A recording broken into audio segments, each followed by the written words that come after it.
سورۃ طٰہٰ کی آیت نمبر 124. الحمدللہ وکفیٰ سلام علی عبادہ الذین اصطفیٰ خصوصاً علی سید الرسل وخاتم الانبیاء وعلى آلہ واصحابہ الاتقیاء. أما بعد فأعوذ بالله من الشيطان الرجيم. بسم الله الرحمن الرحيم. ومن أعرض عن ذكري فإن له معيشة ضنكا ونحشره يوم القيامة أعمى قال رب لم حشرتني أعمى وقد كنت بصيرا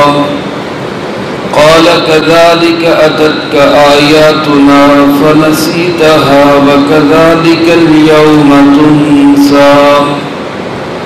وكذلك نجزي من أسرف ولم يؤمن بآيات ربه ولعذاب الآخرة أشد وأبقى. ومن أعرض عن ذكري، اور جس شخص نے منہ پھیرا میری یاد سے، فإن له معیشة ضنکا، بس بے شک اس کے لیے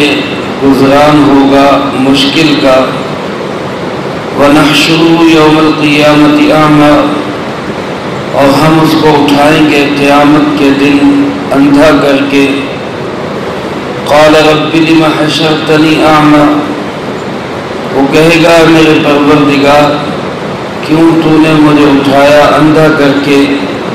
وقد كنت بصيرا، جبکہ میں تو تھا دیکھنے والا. قال كذلك أتتك آياتنا، اللہ رب العالمین فرمائیں گے اسی طرح آئی تیرے پاس ہماری آیتیں. فنسیتها، تو نے ان کو بھلا دیا. وَكَذَلِكَ الْيَوْمَ تُنْسَى، اور اسی طرح آج تجھے بھلا دیا گیا. وَكَذَلِكَ نَجْزِي مَنْ أَسْرَفَ، اور ایسے ہی بدلہ دیتے ہیں ہم ہر اس شخص کو جو زیادتی کرے. وَلَمْ يُؤْمِنْ بِآيَاتِ رَبِّهِ، اور اپنے پروردگار کی آیتوں پہ ایمان نہ لائے. وَلَعَذَابُ الْآخِرَةِ أَشَدُّ وَأَبْقَى، اور آخرت کا عذاب یقیناً بہت سخت بھی ہے اور بہت باقی رہنے والا بھی ہے.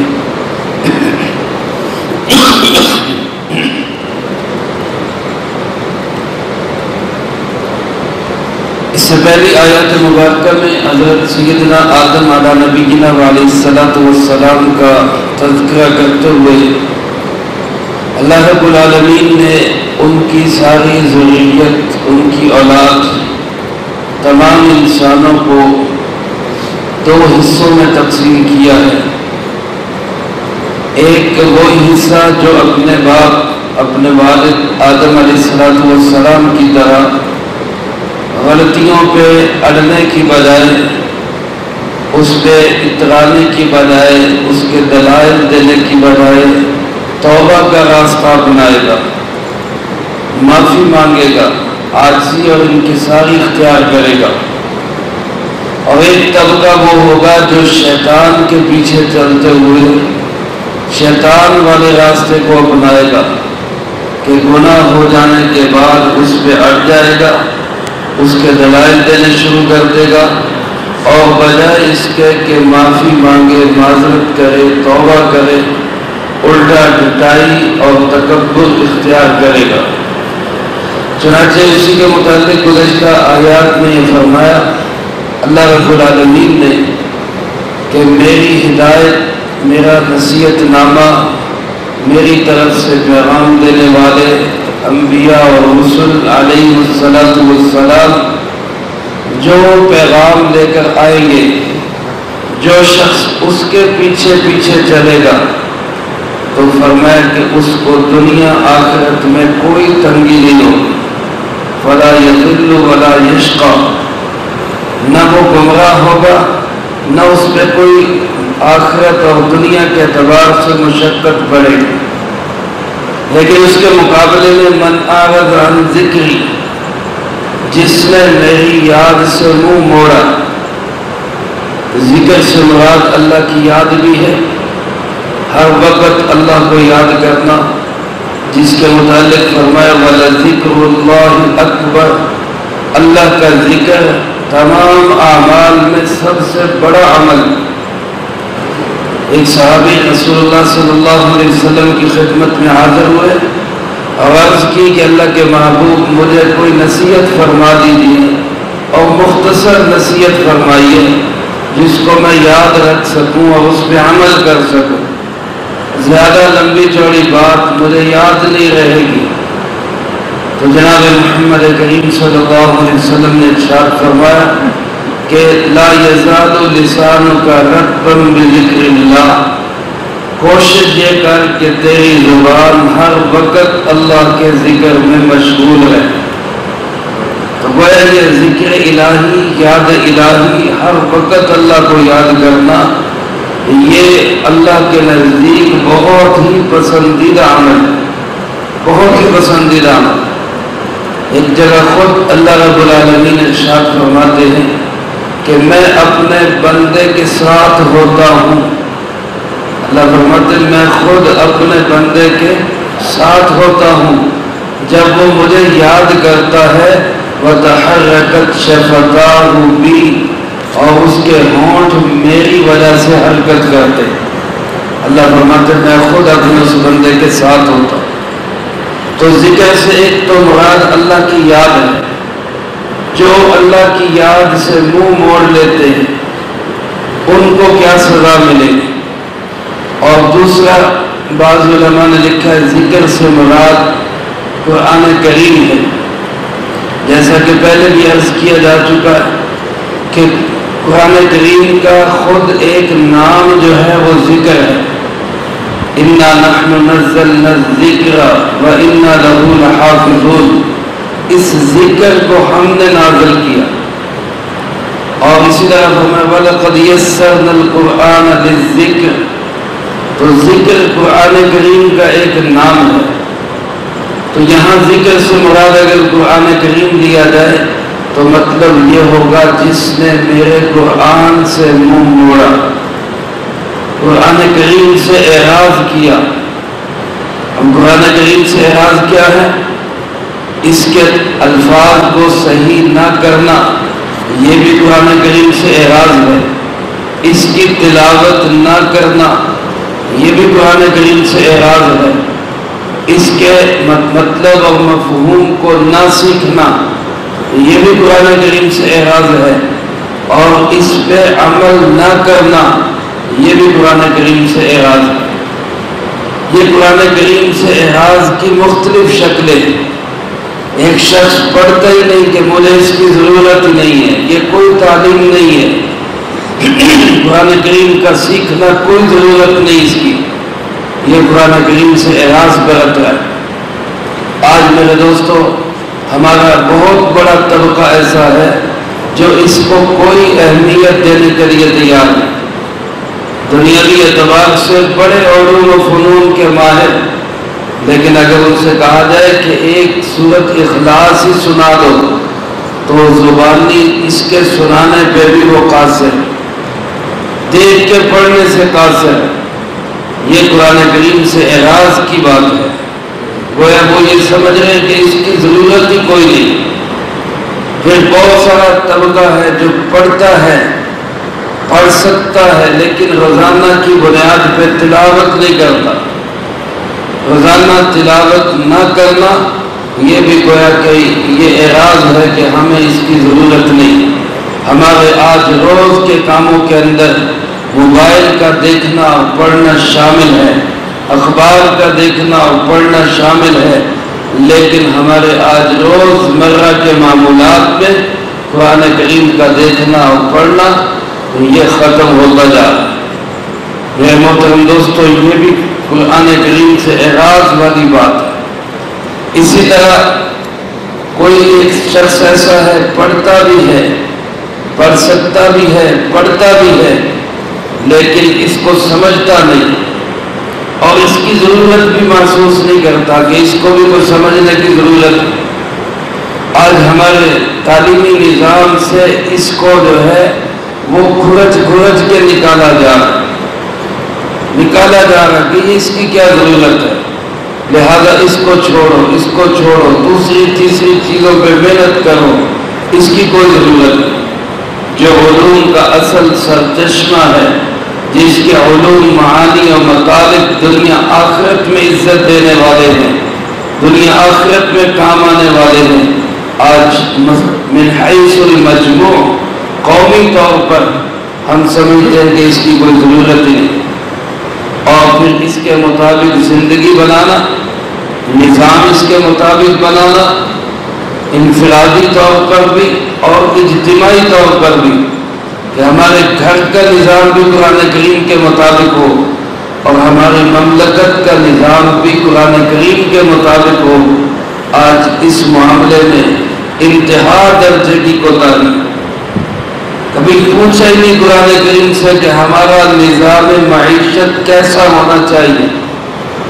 کبھی پوچھا ہی نہیں قرآن کریم سے کہ ہمارا نظام عدالت وہ کیسا ہونا چاہیے، کبھی اس کی ضرورت ہی محسوس نہیں کی کہ ہمارا نظام سیاست اور حکومت قرآن کریم ہمیں اس کے متعلق کیا ہدایات دیتا ہے،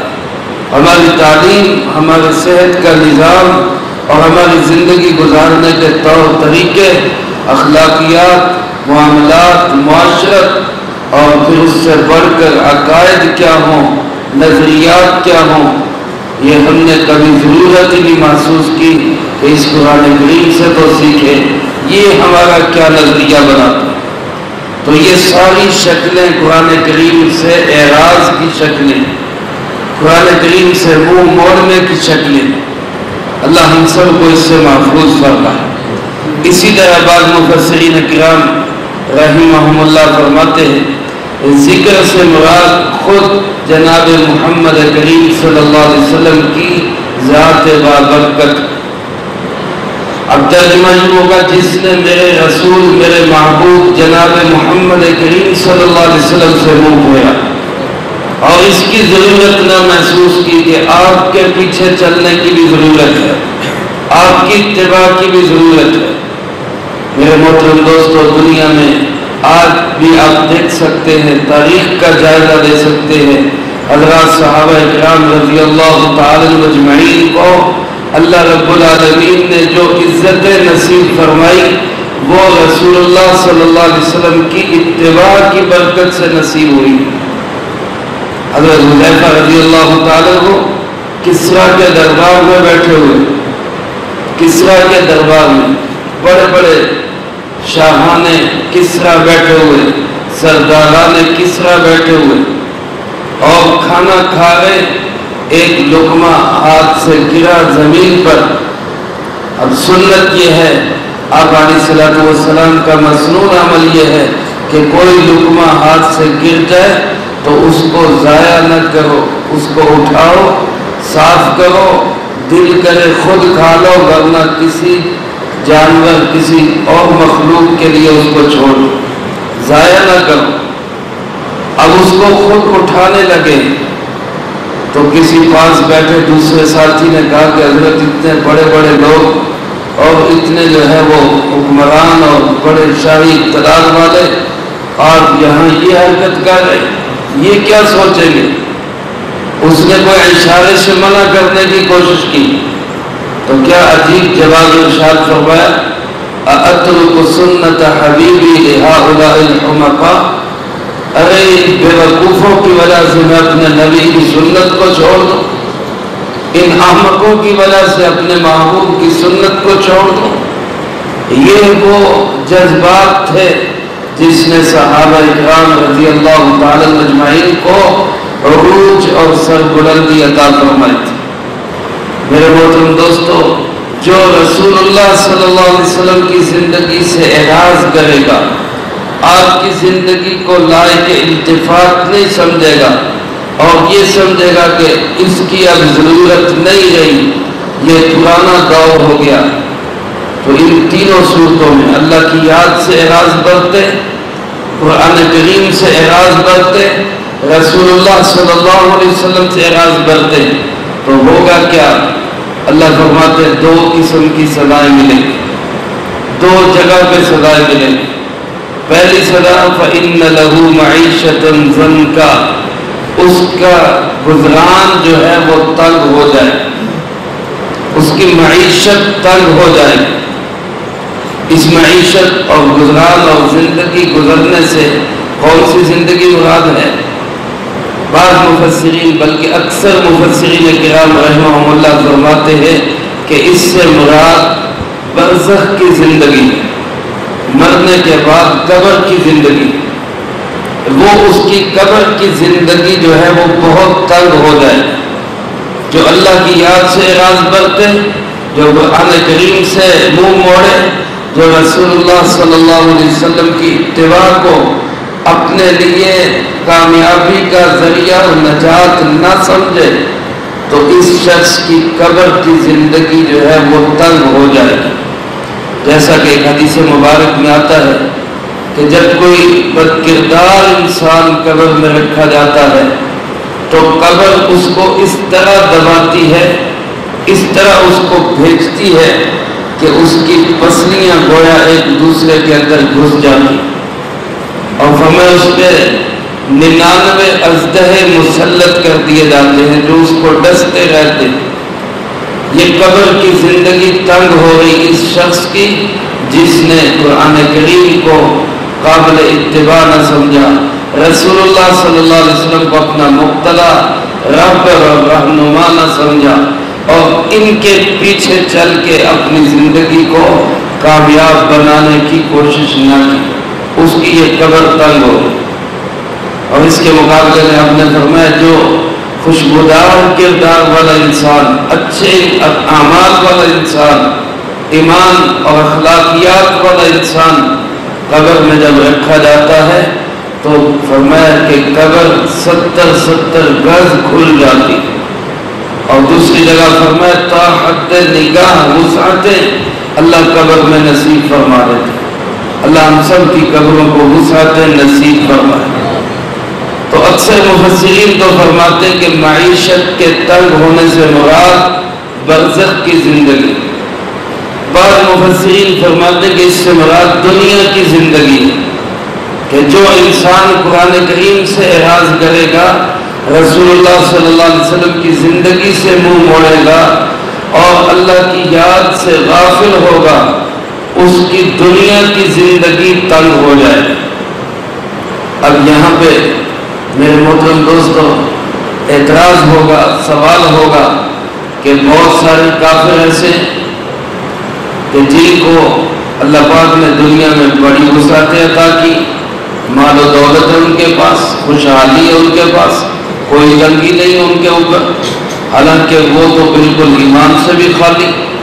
اللہ کو کبھی انہوں نے بھول کے بھی یاد نہیں کیا، قرآن کریم کو تو مانا ہی نہیں، رسول اللہ صلی اللہ علیہ وسلم کو تو تسلیم ہی نہیں کرتے، جبکہ دنیا میں خوشحالی کی زندگی گزار ہے۔ اور اس کے مقابلے میں بہت سارے ایمان والے قرآن کو مانتے ہیں، دن رات تلاوت کرتے ہیں، اس کی محنت میں لگے ہوئے ہیں، اس کو لے کر پوری دنیا میں پھرنا چاہتے ہیں، لیکن ان کی دنیا کی زندگی بڑی تنگی کی، عزت کی۔ خود جناب نبی پاک صلی اللہ علیہ وسلم کی صورتحال دیکھیں، اور آپ نے فرمایا اشد بلاء الانبیاء ثم الامثل فالامثل، دنیا میں سب سے زیادہ سختیاں، شدائد، مشکلات اور تکلیفیں وہ انبیاء علیہ السلام پہ آتی ہیں، اور پھر جو نبیوں کے جتنا قریب ہوگا، جس کی زندگی انبیاء علیہ السلام کی زندگی کے جتنی قریب ہوگی اتنی شدائد اور مشکلات آئیں گی۔ تو یہاں پھر اس آیت مبارکہ کا مفہوم کیا ہوگا؟ تو اس کو سمجھ لینا چاہیے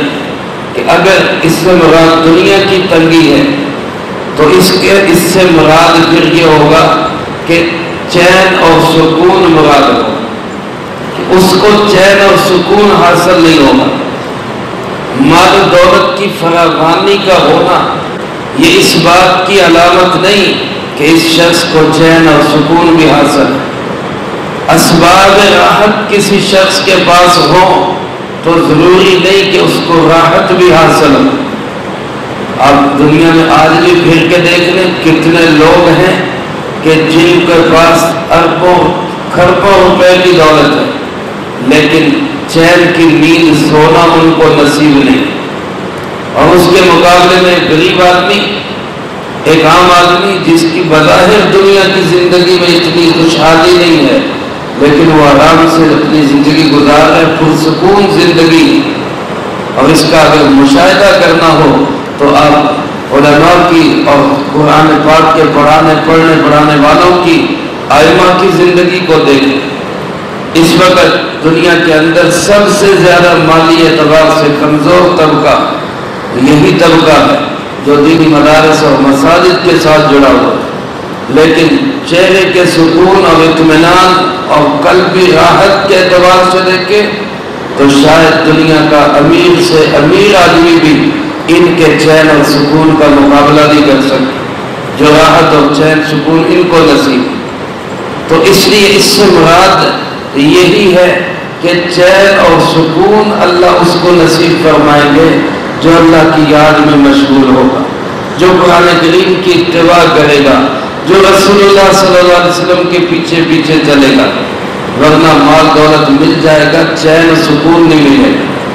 اسی کو حضرت سعید بن جبیر رحمہ اللہ نے یوں فرمایا، وہ فرماتے کہ جس سے اللہ راضی ہوتا ہے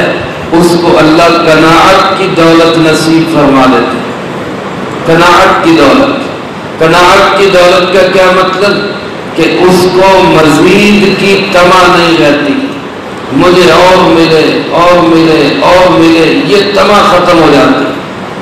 میرے محترم دوستو، یہی طمع ہے جس نے آج ہمیں پریشان کر کے رکھا ہے۔ ہر تاجر، ہر مزدور، ہر انسان وہ مال کو بڑھانے کے پیچھے ایسا لگا ہے کہ پریشان ہوا ہے، اور اس کے مقابلے میں وہ انسان جس کو مزید کی طمع ہی نہیں، وہ کہتے ہیں بس اللہ نے جو دیا میں اسی پہ راضی ہوں،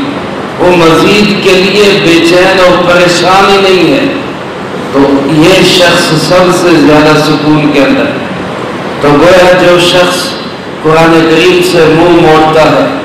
اللہ اس کے دل میں مزید مال کی حرص پیدا کر دیتا ہے۔ جو رسول اللہ صلی اللہ علیہ وسلم کی اتباع کو اپنی زندگی کا حصہ نہیں بناتا تو اس کے دل میں مال کی ہوس، طلب اور تلاش اور اس قدر اس کو جنون ہو جاتا ہے کہ وہ حلال حرام کی تمیز بھول کر اپنے گھر کا چین سکون بھی برباد کر دیتا ہے۔ اور دوسری طرف جس کو اللہ کی یاد نصیب ہو، قرآن کریم نصیب ہو، رسول اللہ صلی اللہ علیہ وسلم کی اتباع نصیب ہو، اللہ اس کے دل سے مال کی ہوس اور حرص اور لالچ ختم کر دیتے۔ وہ خوش ہوتا ہے کہ جو مجھے مل گیا بس اللہ کا شکر، وہ اسی پہ راضی ہو۔ اور اس کی مثال ہم یوں سمجھ سکتے ہیں جیسے کوئی شخص تیز مرچ والے پکوڑے کھا رہا، اب اس کو بظاہر دیکھنے والا تو کیا دیکھے گا، یار آنکھوں سے پانی نکل رہا ہے، آنکھیں لال ہوئی پڑی ہیں، منہ سے سی نکل رہی ہے، بڑی تکلیف میں بیچارہ۔ لیکن اس سے کہے کہ بھئی چھوڑ دو، وہ کہتا ہے بڑا سواد آ رہا ہے، بڑا مزہ آ رہا ہے۔ تو نیک بندوں کو جو تکلیفیں حاصل ہوتی ہیں اس کی صورتحال بالکل یہی ہوتی۔ اللہ والے اور نیک انسان، انبیاء، ان جیسے لوگ جو بظاہر ہمیں تکلیفوں میں نظر آتے ہیں لیکن ان سے پوچھیں وہ کہتے ہیں کہ انہی تکلیفوں میں بہت مزہ آ رہا ہے، ہمارا اللہ ہم سے راضی ہو۔ تو اس لیے اگر دنیا کی تنگی بھی مراد ہو تو اس سے مراد قلبی سکون اور اطمینان۔ اس لیے اللہ پاک فرماتے ہیں جو میرے ذکر سے منہ موڑے گا میں اس کے دل کا سکون گویا کہ چھین لوں گا۔ اور دوسری طرف آخرت میں کیا ہوگا، فرمایا وَنَحْشُرُهُ يَوْمَ الْقِيَامَةِ أَعْمَىٰ، جب یہ شخص قیامت میں اٹھے گا اللہ فرماتے ہیں ہم اس کو اٹھائیں گے تو اس کی آنکھیں اندھی ہوں، نابینا ہوگا، یہ آخرت میں حشر کے میدان میں اندھا کر کے اٹھایا جائے گا۔ وہاں اللہ پاک سے کہے گا، بارگاہ خدا بندی میں عرض کرے گا، رب لما حشرتنی اعمی، اے اللہ کیوں تو نے مجھے اندھا کر کے اٹھایا، وقد کنت بصیرا، جبکہ میں تو دنیا میں دیکھنے والا تھا، میری آنکھیں کہاں چلی گئی، میری بینائی کہاں چلی گئی۔ اللہ پاک کیا ارشاد فرمائیں گے، کذالک اتتک آیاتنا فنسیتها، اسی طرح میری آیتیں، ہماری آیتیں تیرے پاس آئی، ہمارے احکامات آئے، اللہ کو ایک مانو حکم آیا تو نے بھلا دیا، نماز قائم کرو حکم آیا فنسیتها تو نے بھلا دیا، زکوٰۃ ادا کرو حکم آیا فنسیتها تو نے بھلا دیا،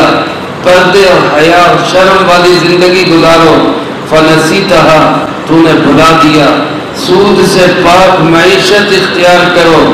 حلال حرام کی تمیز کرو فنسیتها تو نے بھلا دیا۔ تو جب تو نے دنیا کے اندر میرے ہر حکم کو بھلا دیا تو وَكَذَلِكَ الْيَوْمَ تُنْسَىٰ، آج تجھے بھلا دیا گیا، آج ہمیں تیری کوئی پرواہ نہیں۔ بھلا دینے کا مطلب کیا؟ اللہ تو بھولنے سے پاک ہے، تو بھلا دینے کا مطلب یہ کہ ہمیں بھی تیری کوئی پرواہ نہیں، جا جا مرضی جا، جیسے تو نے ہمارے احکامات کی کوئی پرواہ نہیں کی، ہمیں بھی تیری حالت کی کوئی پرواہ نہیں، جا جا جہنم میں گر کے جہاں مرضی جا دفع ہو۔ گویا اس کو اللہ اس کے حال پہ چھوڑ دے۔ میرے محترم دوستو، ذرا تصور کریں قیامت کے اس ماحول کے اندر، اس خوفناک ماحول کے اندر اللہ اس کے رسول کے بغیر کون سا سہارا ہوگا ہمارے پاس؟ ایک اللہ کی رحمت کا آسرا ہے، ایک جناب محمد کریم صلی اللہ علیہ وسلم کی شفاعت کا آسرا ہے، اور جس کو اللہ ہی بھلا دے، جس کو رسول اللہ صلی اللہ علیہ وسلم ہی بھلا دے تو کون اس کو اس دن یاد کرے گا؟ جبکہ باقی رشتوں کے متعلق تو خود رب العالمین ارشاد فرماتے ہیں، یوم یفر المرء من اخیہ وامہ وابیہ وصاحبتہ وبنیہ، اس دن ماں بیٹے سے، بیٹا ماں سے، اور باپ بیٹیوں سے، بیٹیاں باپ سے، اور اسی طرح بھائی بھائی سے، اور خامل بیوی سے، ہر ایک دوسرے سے بھاگے گا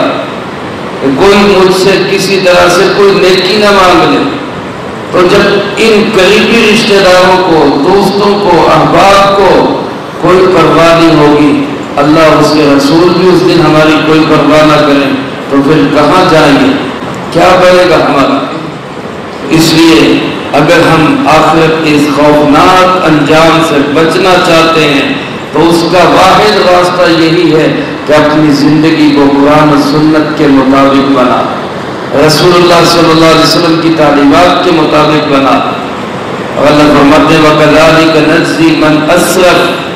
ہم اسی طرح ہی بدلہ دیتے ہیں، یہی جزا ہوگی اس شخص کی جس نے دنیا میں زیادتی کی، اسراف کیا، حد سے تجاوز کیا۔ ہم میرے دوستو دنیا کے اندر آزاد نہیں ہیں کہ ہم کہیں میرا جسم میری مرضی، میں جیسی مرضی زندگی گزاروں، نہیں، ہم دنیا کے اندر پابند بن کے آئے، ہم دنیا میں قیدی کی حیثیت سے زندگی گزارنے آئے، اللہ کے احکامات میں، رسول اللہ صلی اللہ علیہ وسلم کے طور طریقوں میں بند ہیں ہم۔ اگر اس سے باہر نکلیں گے ظلم ہوگا، زیادتی ہوگی، حد سے تجاوز ہوگا، اور اللہ فرماتے جو شخص ایسا کرے گا وَلَمْ يُؤْمِنْ بِآيَاتِ رَبِّهِ، اپنے رب کی آیتوں پہ یقین نہیں رکھے گا، ان کو تسلیم نہیں کرے گا، اور زیادتی کا مجرم بنے گا، اس کو بدلہ بھی پھر ہم ایسے ہی دیں گے۔ تو یہ بدلہ ہے میدان حشر میں اندھا کر کے اٹھایا جائے، اور اس سے زیادہ فرمایا والا عذاب الآخرہ، جو آخرت میں پھر عذاب ہوگا، اس کے بعد پھر جو جہنم کا عذاب ہوگا، اشد، وہ تو بہت ہی زیادہ شدید ہے، بہت ہی زیادہ تکلیف دہ ہے، اور اس سے زیادہ اس کی تکلیف کیا ہوگی کہ وہ ابقا، وہ کبھی ختم ہونے والا بھی نہیں ہوگا، وہ ہمیشہ باقی رہے گا۔ میرے دوستو، جو شخص بغیر ایمان کے دنیا سے چلا گیا، بغیر ایمان کے،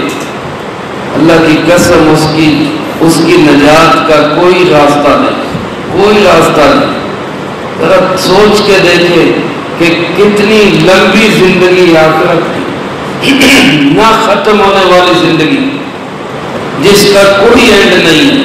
وہ ہمیشہ کی زندگی اس کی برباد ہو گئی جس نے اللہ کو نہیں مانا، رسول اللہ صلی اللہ علیہ وسلم کو نہیں مانا۔